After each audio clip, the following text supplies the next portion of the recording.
వైకుంఠ ఏకాదశి రోజు విజయవాడ వచ్చి అమ్మవారి దర్శనం చేసుకున్నాం. అండ్ జనవరి 12 మన శంకర్ వరప్రసాద్ గారు సంక్రాంతి కానుకగా థియేటర్స్లో రాబోతుంది. అండ్ షైన్ స్క్రీన్స్ ప్రొడక్షన్లో సాహు గారపట్ గారు అండ్ గోల్డ్ బాక్స్ ఎంటర్టైన్మెంట్స్ ద్వారా సుష్మిత కొనెదల గారు కలిసి నిర్మిస్తున్న ఈ చిత్రం జనవరి 12 రాబోతుంది. అండ్ నాకు సంక్రాంతి అంటేనే ఒక సెంటిమెంట్ అనాలో కనెక్షన్ అనాలో తెలీదు. తీసిన 8 ఫిలిమ్స్లో ఒక 3 చిత్రాలు సంక్రాంతికి వచ్చాయి. F2, సర్లేరు నీకెవరు అండ్ ఈ ఇయర్ సంక్రాంతికి వస్తున్నాం. సో 3 అద్భుతమైన విజయాలు ఇచ్చారు ప్రేక్షకులు. సో మళ్ళీ ఈ సంక్రాంతికి మన శంకర్ వరప్రసాద్ గారు అనే ఒక మంచి కథతో మెగాస్టార్ చిరంజీవి గారితో రాబోతున్నాను. సో ఖచ్చితంగా మీ ఆశీస్సులు నాకు ఉంటాయని ఆశిస్తున్నాను. అండ్ చిరంజీవి గారిని కూడా ఫ్యామిలీ ఎంటర్టైనర్ అనే ఒక స్పేస్లోకి తీసుకొచ్చి ఆయనలో ఉన్న ఒక అద్భుతమైన కామెడీ టైమింగ్ని, ఆయనలో ఉన్న ఒక స్ట్రెంగ్త్ని మళ్ళీ అంటే నాకు ఆయన సినిమాలు అంటే చాలా ఇష్టం. కొన్ని సినిమాలు ఎస్పెషల్లీ అన్నయ్య కానీ, బావగారు బాగున్నారు కానీ, ఘరానామోడు కానీ ఇలాంటి జోనర్స్లో ఆయన సినిమా చేసి చాలా ఏళ్ళైంది. సో అది నాకు ఎగ్జైటింగ్ అనిపించింది ఈ కథ చేసిన దగ్గర నుంచి కూడా. సో ఈ సినిమాలో చిరంజీవి గారు అద్భుతంగా నటించి ఓకేనా ఈ సినిమాలో చిరంజీవి గారు అద్భుతంగా నటించి అద్భుతంగా డ్యాన్సులు చేసి ఎనర్జీతో స్లిమ్గా, ట్రిమ్గా, హ్యాండ్సమ్గా చూసిన వాళ్ళందరూ చరణ్ బాబుకి తమ్ముడా అని ఒక కమెంట్స్ వస్తూ ఉన్నాయి. అంత హ్యాండ్సమ్గా ఉన్నారు ఆయన. సో నిజంగా హ్యాట్స్ ఆఫ్ టు చిరంజీవి గారు. సో ఆయన తీసుకుంటున్న కేర్, ఆయన తీసుకుంటున్న ఇది డిసిప్లిన్ అన్నిటికీ. అండ్ నా అదృష్టం ఈ సినిమాకి ఆ లుక్ కుదరటం. సో అలాగే ఈ సినిమాలో కాస్టింగ్ వైజ్ వస్తే నయనతార గారు ఆఫ్టర్ లాంగ్ టైం మళ్ళీ చిరంజీవి గారితో కలిసి నటిస్తున్నారు. అండ్ శశిరేఖ అనే ఒక అద్భుతమైన పాత్రలో మనందరినీ ఎంటర్టైన్ చేయడానికి ఆవిడ వస్తున్నారు. అలాగే ఈ సినిమాలో ఒక సూపర్ క్యామియో విక్టరీ వెంకటేష్ గారు కూడా నటిస్తున్నారు. సో దానికి సంబంధించిన ఒక అద్భుతమైన పాటని, ఒక ఫెస్టివల్ సాంగ్ని ఈరోజు ఈవినింగ్ గుంటూరు విజ్ఞాన్స్ ఇంజనీరింగ్ కాలేజ్లో రిలీజ్ చేయబోతున్నాం. అండ్ ఫార్చునేట్లీ నేను చదువుకున్న కాలేజ్, నేను ఇంజనీరింగ్ చేసిన కాలేజ్. సో దాంట్లో సాంగ్ని రిలీజ్ చేయబోవడం ఇంకా ఎగ్జైటింగ్గా ఉంది. సో వెంకటేష్ గారు ఈ సినిమాలో మా కోసం వచ్చి యాక్ట్ చేసినందుకు ఆయనకి థ్యాంక్స్ చెప్తున్నాను. అలాగే మెగాస్టార్ చిరంజీవి గారు, విక్టరీ వెంకటేష్ గారు ఒక కాంబినేషన్ ఏదైతే ఉందో తెలుగు ప్రేక్షకులందరూ అంటే మనకు ఒక ఇండస్ట్రీ అనగానే ఒక ఎన్టీఆర్ గారు, ఏఎన్ఆర్ గారు, ఏఎన్ఆర్ గారు, కృష్ణ గారు, శోభన్ బాబు గారు ఇలా ఒక 4 పిల్లర్స్ ఎలాగో చిరంజీవి గారు, బాలకృష్ణ గారు, నాగార్జున గారు, వెంకటేష్ గారు నలుగురు ఒక 4 పిల్లర్స్. సో వీళ్ళలో ఏ ఇద్దరు కలిసి నటిస్తే ఒక ఆశ ప్రేక్షకులకు ఎప్పటి నుంచో ఉంది. సో నా అదృష్టం, నాకు ఒక అవకాశం దొరికింది. అండ్ చిరంజీవి గారు, వెంకటేష్ గారు కలిసి ఈ సినిమాలో ఒక ఫ్రేమ్లో అద్భుతమైన అల్లరి చేశారు, అద్భుతమైన డ్యాన్సులు చేశారు, అద్భుతమైన ఫైట్స్ చేశారు. సో ఈసారి సంక్రాంతి ఖచ్చితంగా మీరు ఊహించిన దానికంటే అద్భుతంగా ఉంటుందని నేను అనుకుంటున్నాను. So thanks for your love every సంక్రాంతికి. అలాగే ఈసారి కూడా నన్ను మీ ప్రేమతో ఆదరిస్తారని మనస్ఫూర్తిగా కోరుకుంటున్నాను. అండ్ డోంట్ మిస్ జనవరి 12 మన శంకర్ వరప్రసాద్ గారు మీ థియేటర్స్లో. Thank you.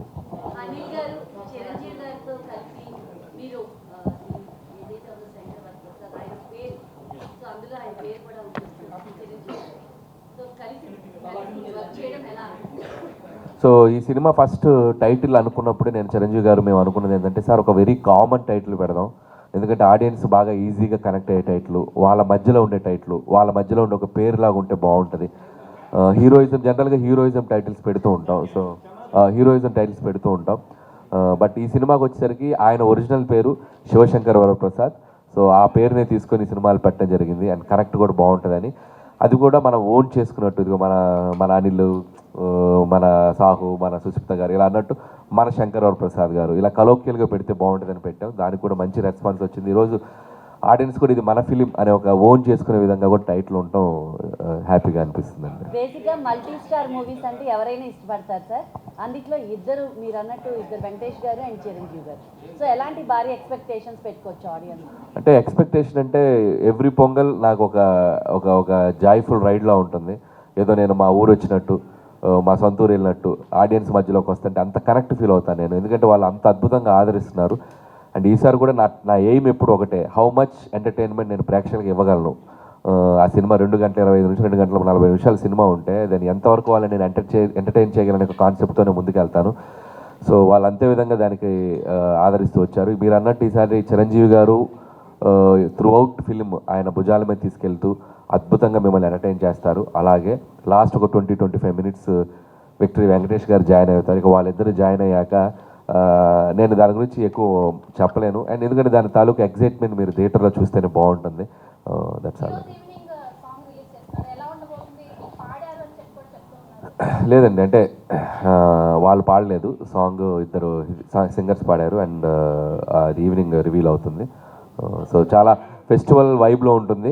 సంక్రాంతి అనగానే ఒక వైబ్ మనకి. సో ఖచ్చితంగా ఒక ఫెస్టివల్ వైబ్లో అయితే ఉంటుంది. ఇద్దరు హీరోలు ఒక ఫ్రేమ్లో కన్నుల పండగగా ఉంటుంది. అండ్ ఒక పండగ అటైర్లో పంచా చొక్కా వేసుకొని మనకు మనం సెలబ్రేట్ చేసుకున్న స్టార్స్ ఇద్దరు కలిసి డ్యాన్స్ చేస్తుంటే ఇట్స్ లైక్ ఐ ఫీస్ట్లా ఉంటుందండి. బేసిక్గా చిరంజీవి గారు ఉంటే ఆయన అడిగేవాళ్ళం ఈ క్వశ్చన్, ఆయన లేరు, మిమ్మల్ని అడుగుతున్నాం. ఈ మూవీ కోసం ఆయనంతా హార్డ్ వర్క్ చేశారు. అండ్ బాడీ చూస్తే కనుక ఒక యూత్ ఎలా అయితే ఉంటారో అలా మెయింటైన్ చేసుకుంటూ వచ్చారు. సో దానికోసం జిమ్ కావచ్చు, వర్కౌట్స్ కావచ్చు, సో ఫిజిక్ మెయింటైన్ చేయడానికి కావచ్చు. ఈ మూవీకి సంబంధించి చిరంజీవి గారు ఎలాంటి హార్డ్ వర్క్ చేశారు? నేను మొన్న ఆల్రెడీ మేము పెట్టిన ఫస్ట్ ప్రెస్ మీట్లో అదే చెప్పాను నేను. And so much hard work అండి. అండ్ మార్నింగ్ 4కి లేచి జిమ్ చేయటం, ఆయన ఫుడ్ హ్యాబిట్స్ చాలా లిమిటెడ్ ఫుడ్ తీసుకోవటం, అండ్ ఇట్స్ వెరీ టఫ్. ఆయన ఈ సినిమా కోసం ఆడియన్స్కి నేను కరెక్ట్గా కనపడాలి, నా ఫిట్నెస్ కరెక్ట్గా తెలియాలి వాళ్ళకి అని చెప్పి చాలా కేర్ తీసుకున్నారు. ఆ కేర్ తీసుకోవటం ఈరోజు ఆయన సినిమాలో రిఫ్లెక్ట్ అవుతుంది. ఆయన కష్టం రిఫ్లెక్ట్ అవుతుంది. డెఫినెట్గా ఆడియన్స్ కూడా చూసిన వాళ్ళందరూ ఆయన చాలా బాగున్నారు, చాలా బాగున్నారు, దిష్టి తగిలేంత బాగున్నారంటే రోజు నేను అదే చెప్పాను సార్, దిష్టి తీయించుకోండి సార్, అందరు మీరు చాలా బాగున్నారు, చాలా యూత్ఫుల్గా ఉన్నారు, చాలా యూత్ఫుల్గా ఉన్నారని ఆయన చెప్తున్నారంటే ఆయన నవ్వుతూ.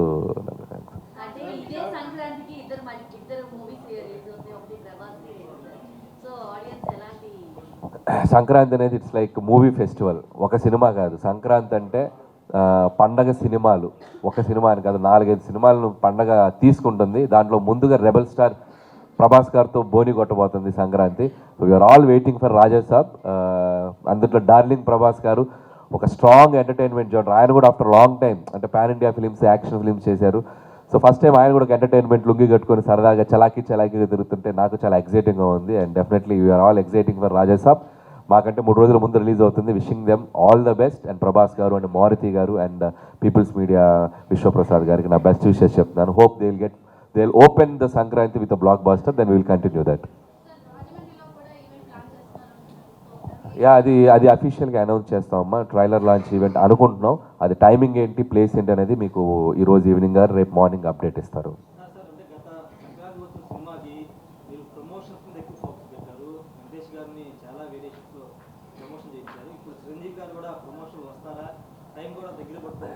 అంటే ఒకేలా చేస్తే ఆడియన్స్ కూడా బోర్ కొట్టేస్తుంది.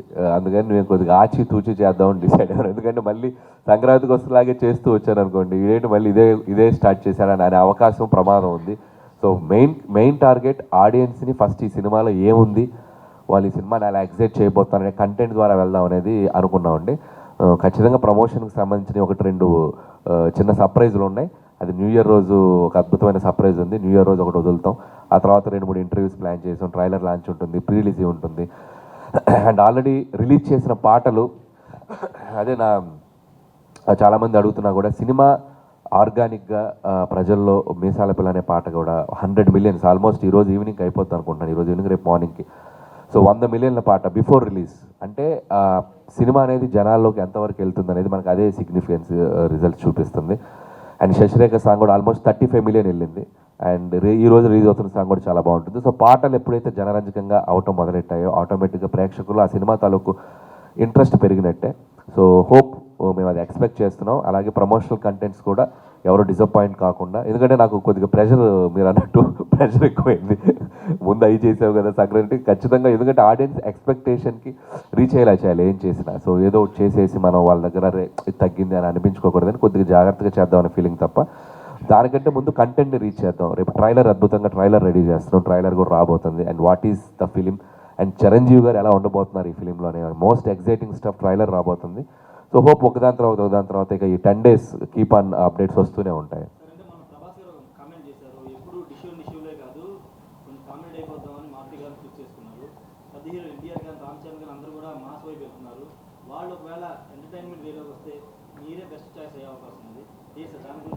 సో మీరు అన్నట్టు కనుక అది జరిగితే హ్యాపీ కదండి.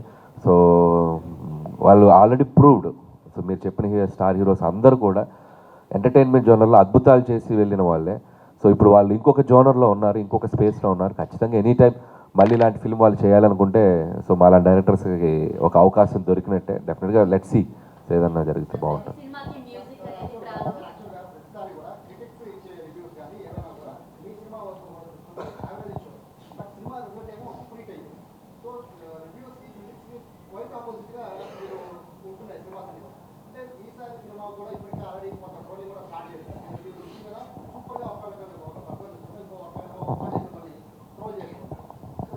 సో ఫస్ట్ ఆఫ్ ఆల్ అందరికీ మీకు తెలిసిన లాజిక్కే మనకు తెలిసిన లాజిక్కే సినిమాని జడ్జి చేసేది ఎవరు? ప్రేక్షకులు. సినిమా విజయాన్ని డిసైడ్ చేసేది ఎవరు? ప్రేక్షకులు. సో రివ్యూవర్స్ అనేది వాళ్ళ individual opinion. So individual opinions ఎప్పుడు మనం ఒక